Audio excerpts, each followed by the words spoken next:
5ই ফেব্রুয়ারি পশ্চিমবঙ্গ সরকারের interim budget পেশ হয়েছে। আসুন দেখে নিই কি পয়েন্ট।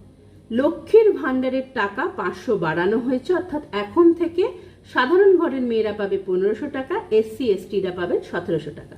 এছাড়াও যুব সাথী বলে এক নতুন বেকার ভাতা চালু হবে 15ই আগস্ট থেকে, যার আন্ডারে 21 থেকে 40 বছর বয়সী যুবকেরা যারা মাধ্যমিক পাস তারা 1500 টাকা পাবে। এছাড়াও অঙ্গনওয়াড়ি কর্মী, আশা কর্মী, সিভিক ভলেন্টিয়ার, প্যারা টিচারদের ভাতাও 1000 টাকা করে বাড়ানো হয়েছে। এবার চলুন একটু গভীরে ঢুকে দেখা যাক। টোটাল বাজেট হচ্ছে 4 লক্ষ কোটি টাকা কাছাকাছি।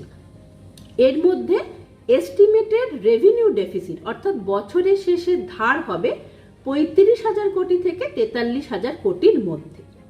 এই যে টোটাল বাজেটের মধ্যে 26,700 কোটি টাকা শুধুমাত্র লক্ষ্মীর ভাণ্ডারের জন্য বরাদ্দ হয়েছে, যেটা টোটাল বাজেটের প্রায় 6.75%।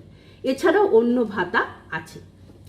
অন্য উল্লেখযোগ্য সেক্টরগুলো হলো মাইনরিটি অ্যাফেয়ার, যার জন্য 5,713 কোটি টাকা, ইন্ডাস্ট্রি এবং বড় শিল্পের জন্য 1484 কোটি টাকা, এমএসএমই জন্য 1250 কোটি টাকা, ইনফরমেশন টেকনোলজি অর্থাৎ আইটি এবং ইলেকট্রনিক্সের জন্য 217 কোটি টাকা, নর্থ বেঙ্গল ডেভেলপমেন্টের জন্য 920 কোটি টাকা এবং রিনিউয়েবল এনার্জির জন্য 105 কোটি টাকা বরাদ্দ হয়েছে।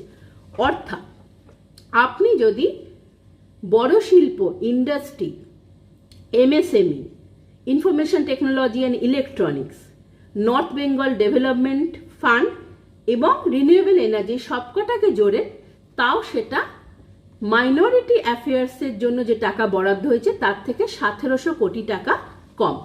অর্থাৎ মাইনরিটি অ্যাফেয়ার্সের জন্য এই সবকটাকে মিলে যত হয় তার থেকে 30% টাকা এক্সট্রা বরাদ্দ হয়েছে। এছাড়াও আপনাকে মনে রাখতে হবে যে লক্ষ্মীর ভাণ্ডার এবং আদার্স যে জনমোহিনী প্রকল্পগুলো আছে তারও একটা বড় অংশ কিন্তু যায় এই মাইনরিটি কমিউনিটির কাছে। দেখুন, মমতা বন্দ্যোপাধ্যায় খুব ক্লিয়ারলি এবং বাজেটের মধ্যে একদম ক্রিস্টাল ক্লিয়ারলি জানিয়ে দিয়েছেন যে তিনি কি চান, কাদের চান। পশ্চিমবঙ্গের মুসলিমরা তো ডেফিনেটলি তৃণমূলকে ভোট দেবে।